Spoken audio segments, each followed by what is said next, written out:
Breann McGregor? It's been a little different now, though, because now, I decided to take a job, and not so much that I wanted to work, but because I'm a little concerned here, because the economy is not snapping back right away. It's a complete mess. My industry is at a halt right now. There's 1% of the people working. So I was offered a good job. So I obviously took it, but it meant leaving the country because once they hired me, I spent a month researching how do I bring this movie back and how do I deal with all the guidelines and keep 200 people safe. Right. And in the end, I decided that it was not possible in the United States. And I took the entire company and we moved. We were supposed to be in Atlanta. Be filmed in the U.S. It's a sequel to 2 other movies that I filmed in Atlanta. Oh, wow. Wow. I mean, I went as far as to packing up my sets on ships and shipping them over across the world. Wow. Because there just was no way somebody in my position or an independent filmmaker could ever safely, or even if safe is a relative term, but couldn't abide by the union guidelines. Right. And make a movie right now. There was no way. And so I opted to take the entire company and leave the country. Wow. And it was rough because all my people that I was trying to get jobs for, I couldn't. And I had to make that decision of, well, either nobody gets jobs and I fall apart and I fail at bringing my movie to Atlanta, or I can save a few people's jobs and I can go give jobs to 200 to 300 people in another country. And packed up and took my, Taylor and a few other key members of my team, and we all flew to Bulgaria, where they had almost no COVID. Oh, so it's pretty safe where you're at right now, as far as... Yeah, it was safe. It's changing now. Oh, wow. No way. So that's what's been different when we got here. So now we all get here. We're used to being in California, where you can't walk outside your house without your mask on all the time. Mm-hmm. And we land here in Bulgaria. They're averaging 20 cases a day, whereas the U.S. is averaging, 20,000 and maybe 40,000, whatever it is. And we get off the plane and there's not a mask in sight. So you felt this oddness where I didn't know what to do. I was like scared. I'm like, there's nobody's wearing masks. Like, holy shit, wait for me. I get off the plane. I got a mask on. I got a shield on. I got medical gloves. I got a jacket on, goggles on, the whole bit. And people are looking at me like I'm nuts. Right. So it was a big change because we got off here and now we're living in a world where they don't believe COVID exists or is real. Oh, interesting. Here.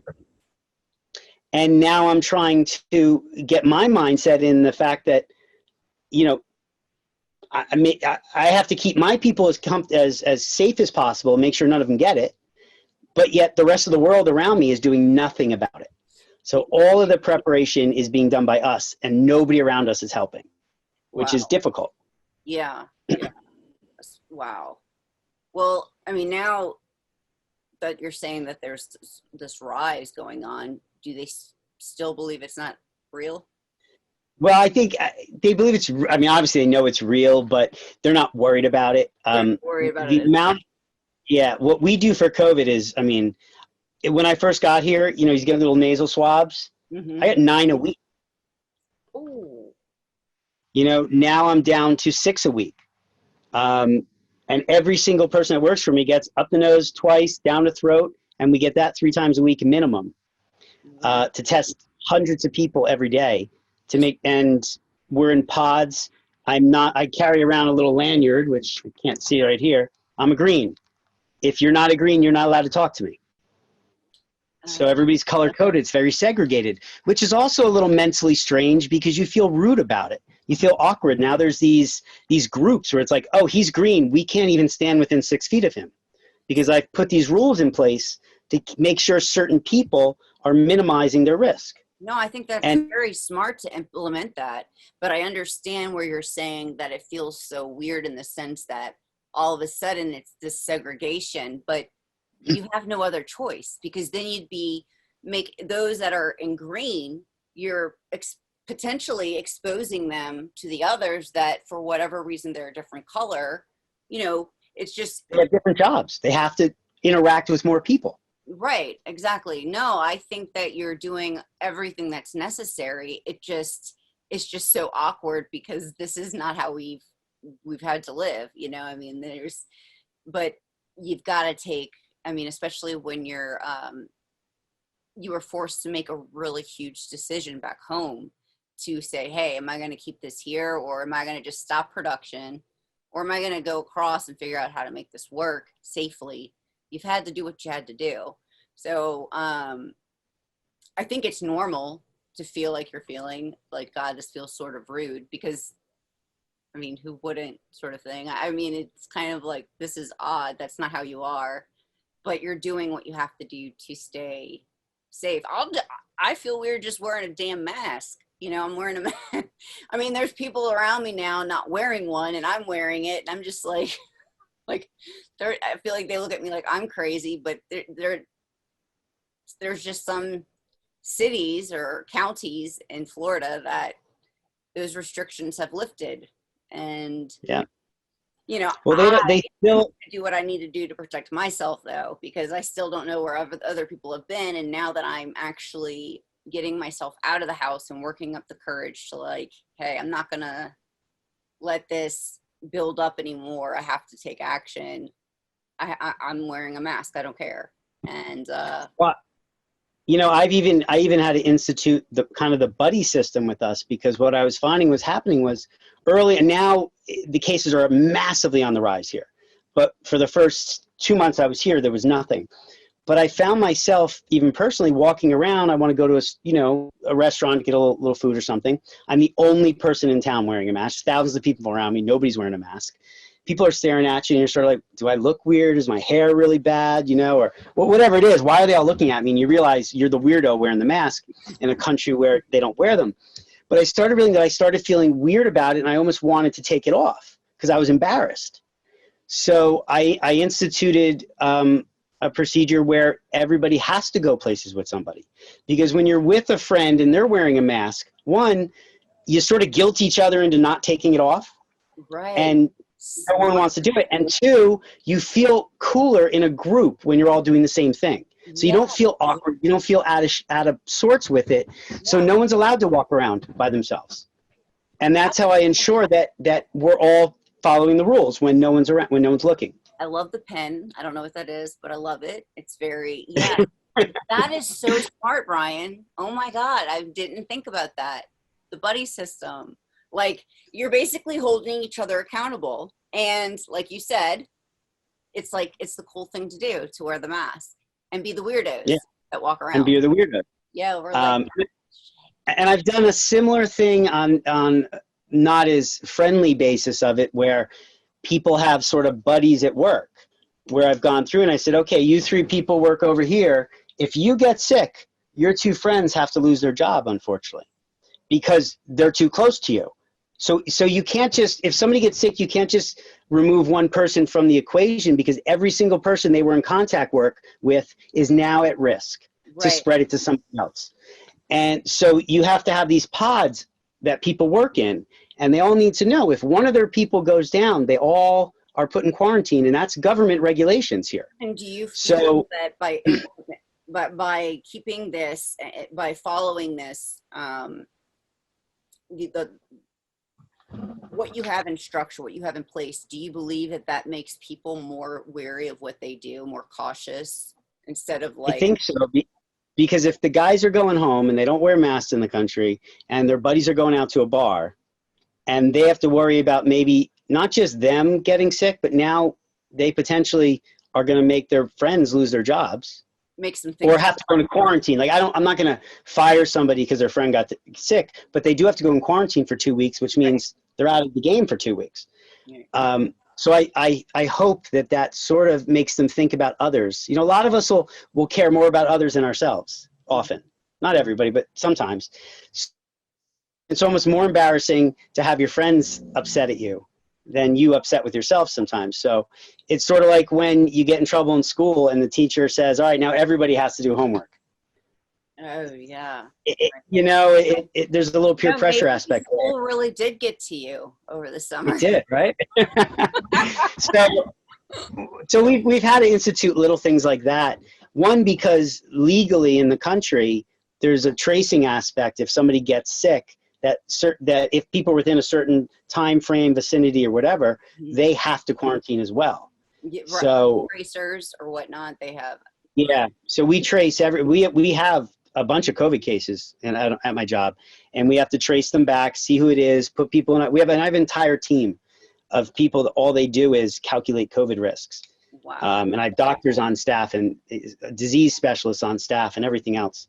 But so outside of the buddy system of making ourselves, kind of embarrassed to do the wrong thing, there's also the aspect of if you don't do everything you can, you might be putting your friend's job at risk. No, I think it's really smart. I think it goes both ways in the sense of, when you go out together, you're not alone in wearing the mask since everyone around that's from there is not wearing one.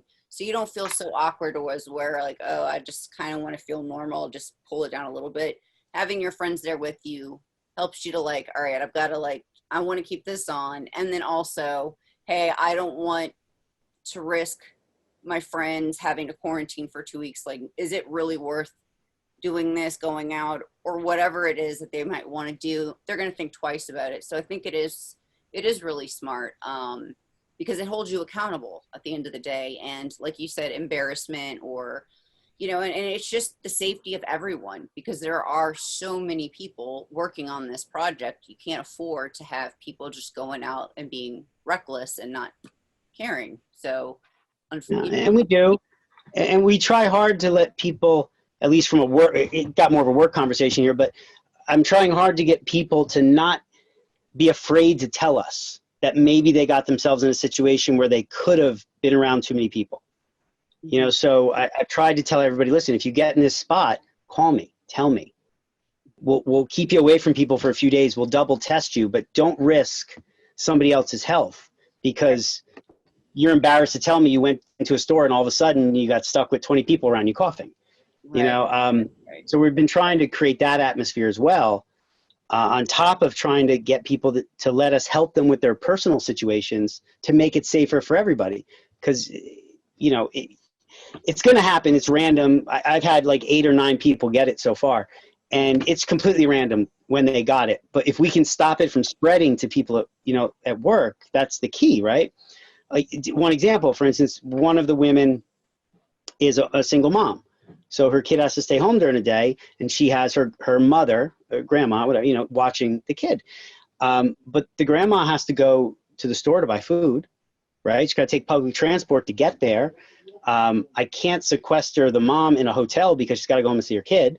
So, I send drivers to take the mom shopping, a couple times a week. So we've been trying to institute little programs like that to help people with their personal lives, to put them in a spot where they're not forced into bad situations. Right. Where and where they're not embarrassed or they're not scared to tell us for fear of losing their job or something. Right. Wow. There's you've got a lot on your plate. I mean, that's a lot. I mean, you've really had to think about this. I mean, I'm blown away. I mean, I'm proud of you, and I'm proud of all those that are working with you and your team to make this possible. And I'm proud of everyone that is doing what they need to do on their part to make sure that everyone around them is safe. But it just goes to show that like how one thing that you do can really affect like so many other people. It's like this domino effect of, so taking every little precaution is really necessary, but it's wow.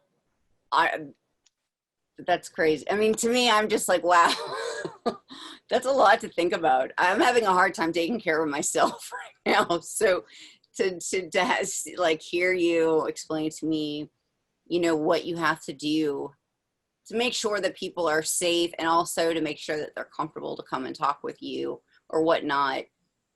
That's a lot on your, you know, I'm really proud of you, Brian. That's all I can say is good job.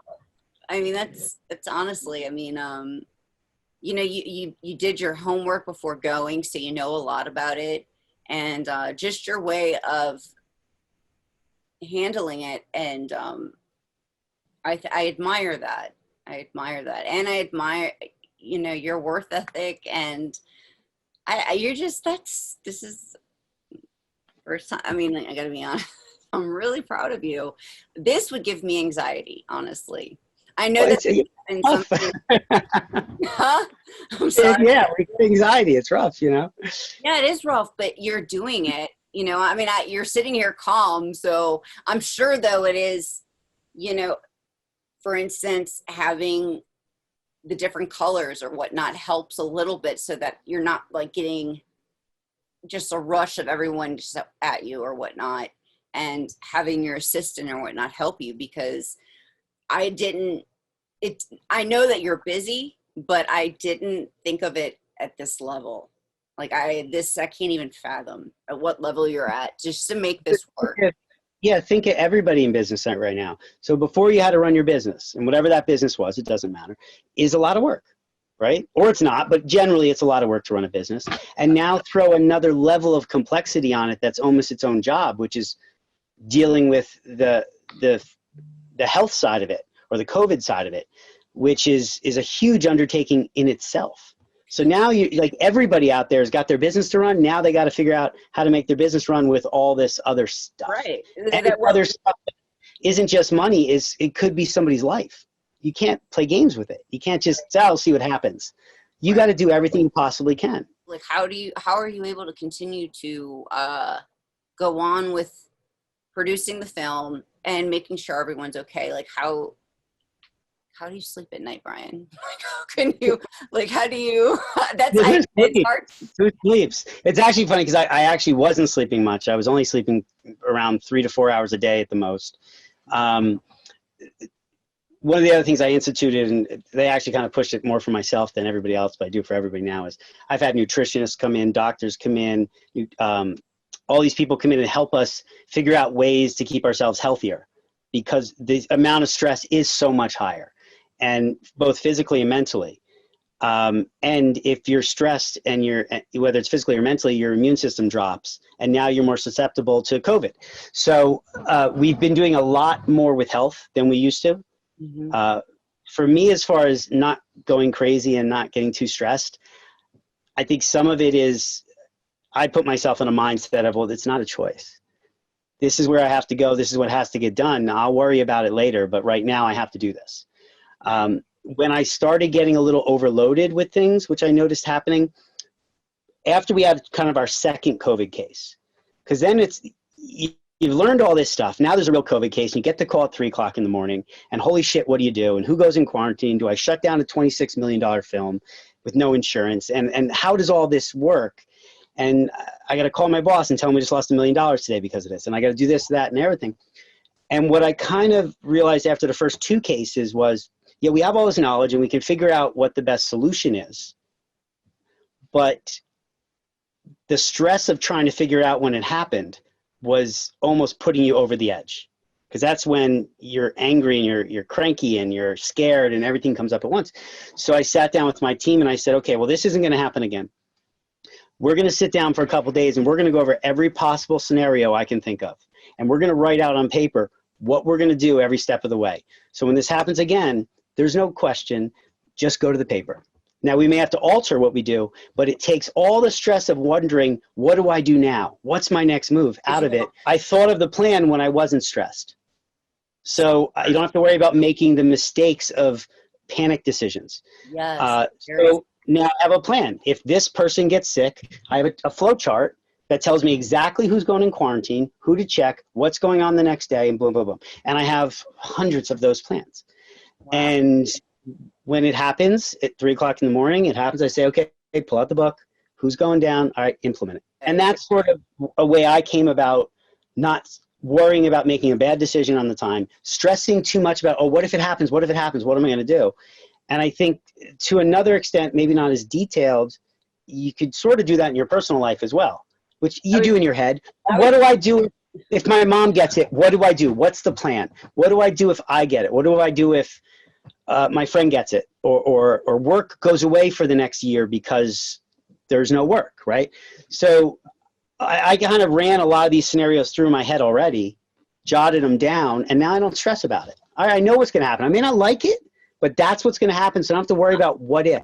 I love that. I like the whole idea of having something written out, because I think that that helps, just because everything is uncertain right now. And it is nice to have something that's comforting, you know, just to know something like, okay, if worst case scenario, that's comforting, instead of like, I don't know, that's not comforting. You know, it's like, I have no clue what's going to happen type of thing. So that's awesome. Anyway, I know that you are super busy, and I want to thank you so much for taking the time to participate in my project. And yeah, thank you. And Absolutely.